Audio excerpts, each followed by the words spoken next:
L'esprit de la femme a posé ses mains sur sa tête et a disparu, retournant dans les vents souterrains. J'ai remarqué que les autres esprits qui s'approchaient avaient disparu, et à la place du désespoir, une lumière a commencé à poindre à l'horizon. J'ai imploré le pardon, demandant à Dieu s'il pouvait encore m'accepter malgré ma colère et mes paroles grossières sur terre. Bienvenue sur Levons le voile. Que se passe-t-il vraiment quand on meurt? Est-ce la fin ou juste le début?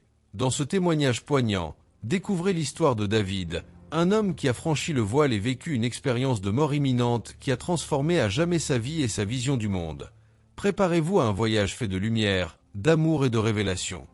Avant de commencer, n'oubliez pas de vous abonner, de liker cette vidéo et d'activer la cloche de notification afin de ne manquer aucun nouveau témoignage d'expérience de mort imminente. Je suis un homme de 32 ans. Je suis originaire d'Hawaï et j'ai survécu à une expérience de mort imminente.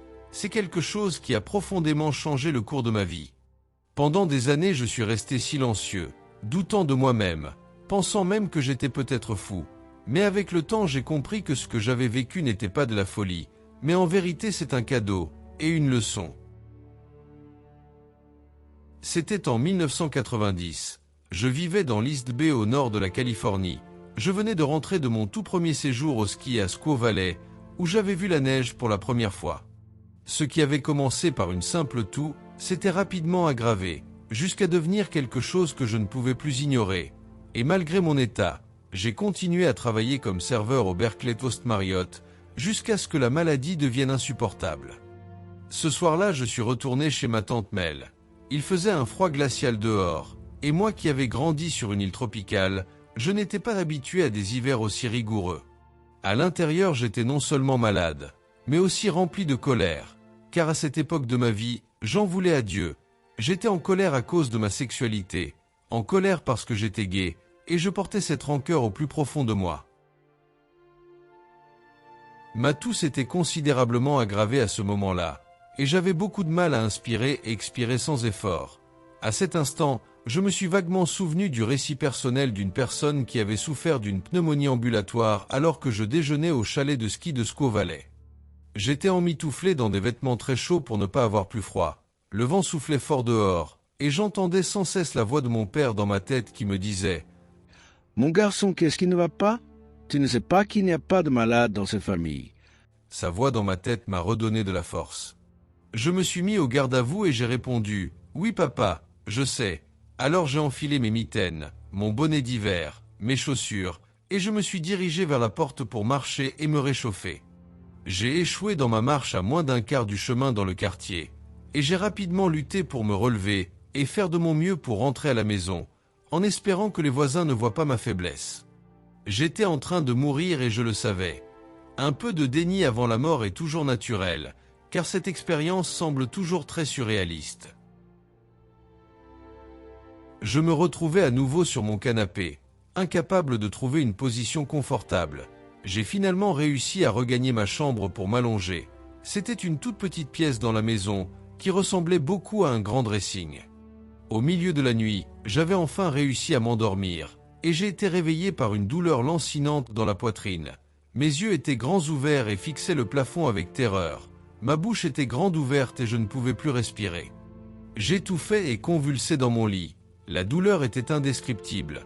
Ma vision s'estompait, et je ne pouvais plus qu'entendre les sons et sentir la douleur s'atténuer lentement, grâce à une sorte d'euphorie naturelle libérée par mon cerveau.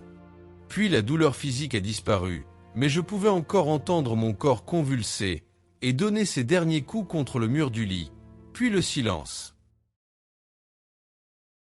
La douleur avait disparu, et pourtant j'étais toujours conscient. Mon corps était allongé dans le lit, mais je n'étais plus lié à lui. Ma chambre rayonnait d'une beauté surnaturelle. Chaque objet émettait une aura bleu-vert, et même mes empreintes de pas scintillaient lorsque je bougeais. Au début, j'ai ressenti de la curiosité, presque de l'émerveillement, comme si j'avais découvert un nouveau royaume. Attiré par la luminosité croissante de la lumière au-dessus de moi, je me suis laissé aller, et en un instant j'ai été propulsé vers l'avant, me déplaçant à une vitesse incroyable. Ma vie s'est déroulée devant moi comme un panorama, et j'ai vu chaque joie, chaque erreur, chaque larme et chaque rire de ma vie.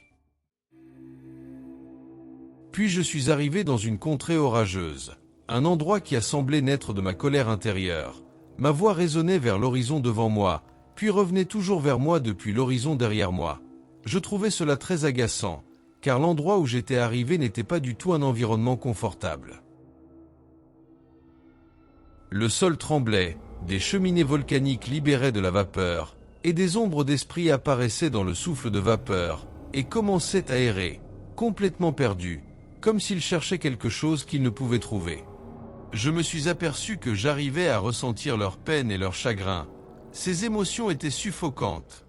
Puis un esprit, une femme, émergea de la vapeur. Elle m'effrayait. Elle était vêtue de vêtements très anciens déchirés par endroits, et semblait très sale. Elle n'avait pas de pieds. Elle flottait donc dans les airs, et elle s'approchait très lentement de moi. Lorsqu'elle fut suffisamment proche pour que je puisse la toucher, j'ai essayé de communiquer avec elle. Je lui ai demandé si elle pouvait me dire le nom de cet endroit. Elle n'a pas répondu mais se rapprocha lentement de moi, comme si elle allait me prendre, me voler ou me faire du mal. Je sais que toutes les pensées sont entendues ici, donc on ne peut pas cacher ses intentions. Au contraire, il faut les exprimer ouvertement. Alors je lui ai demandé d'un ton très sévère, « Qui êtes-vous » Elle a alors révélé un visage squelettique et m'a attaqué. Sa mâchoire s'ouvrit largement, comme si elle était disloquée. Elle se leva complètement de sa robe et fondit sur moi pour me mordre. Elle mordit mon âme même, et la douleur était insupportable, bien pire encore que la mort physique elle-même. À ce moment précis, alors qu'elle fondait sur moi dans les airs pour mordre à nouveau mon âme, je tombai à genoux désespéré, et j'ai appelé Dieu à l'aide. Et puis tout a changé. L'esprit de la femme a posé ses mains sur sa tête et a disparu, retournant dans les vents souterrains. J'ai remarqué que les autres esprits qui s'approchaient avaient disparu, et à la place du désespoir, une lumière a commencé à poindre à l'horizon. J'ai imploré le pardon, demandant à Dieu s'il pouvait encore m'accepter malgré ma colère et mes paroles grossières sur terre. C'est à ce moment-là que j'ai également réalisé que ma voix ne résonnait plus et ne revenait plus vers moi. Au lieu de cela, je hurlais son nom jusqu'au sommet de l'horizon, et son nom seul explosait en lumière et en son. Les autres esprits autour de moi montraient de la peur, comme si Dieu ne leur apportait aucun réconfort. Cela m'a beaucoup attristé, mais c'était aussi une joie pour moi de savoir que Dieu avait accepté mes excuses, car la lumière à l'horizon s'étendait dans ma direction.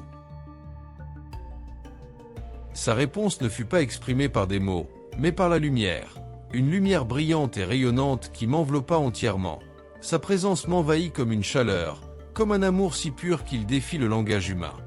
Sa lumière était comme le soleil levant, et comme le soleil, il s'éleva derrière les montagnes vers le ciel. Son amour envahit chaque partie de mon être, et mon âme fut revitalisée.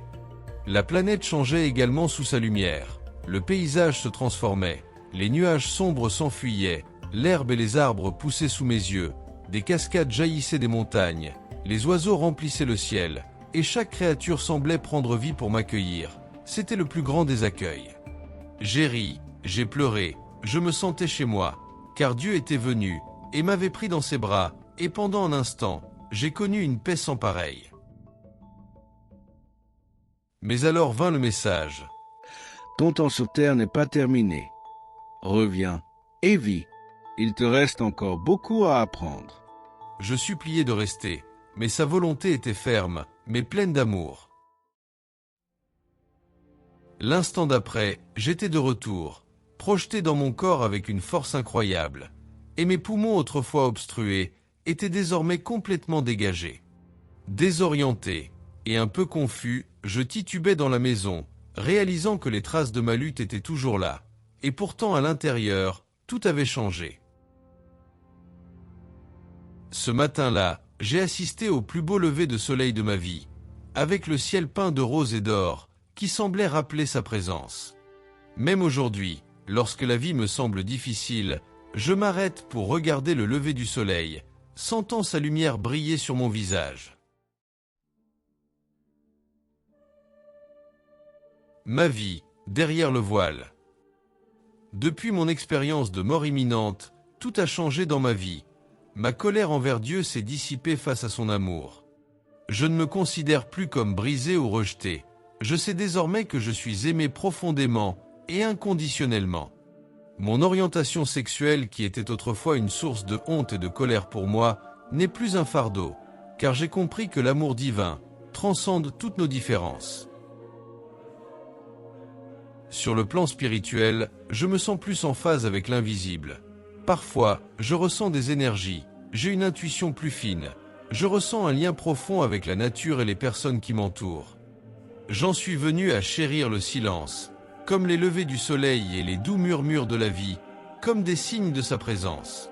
Pour moi, la religion n'est plus une question de peur, de règles ou de dogmes, mais une relation d'amour et de confiance. J'ai maintenant compris que le divin n'est pas lointain, il est en nous, attendant que nous ouvrions nos cœurs. Partager mon histoire n'a pas toujours été facile, parce que certains doutent de moi, et d'autres me rejettent. Pourtant beaucoup ont été touchés, réconfortés ou inspirés en l'entendant. Je porte cette expérience comme une responsabilité, de vivre plus doucement, pardonner rapidement et rappeler aux autres que nous ne sommes jamais vraiment seuls. Mon expérience de mort imminente m'a appris qu'au-delà des difficultés de cette vie, il existe un foyer rempli d'amour qui nous attend, et cette certitude me donne de la force et le courage d'avancer chaque jour avec confiance et gratitude. Merci d'avoir écouté ce récit d'expérience de mort imminente. Cette histoire nous rappelle que la mort n'est pas la fin, mais un passage vers un amour inconditionnel et la lumière éternelle. Si ce témoignage vous a touché, partagez vos réflexions dans les commentaires. Et surtout n'oubliez pas d'aimer la vidéo, de vous abonner si ce n'est pas déjà fait, et d'activer la cloche de notification pour découvrir d'autres récits poignants d'expériences de mort imminente. Prenez soin de vous et de vos proches. À très bientôt.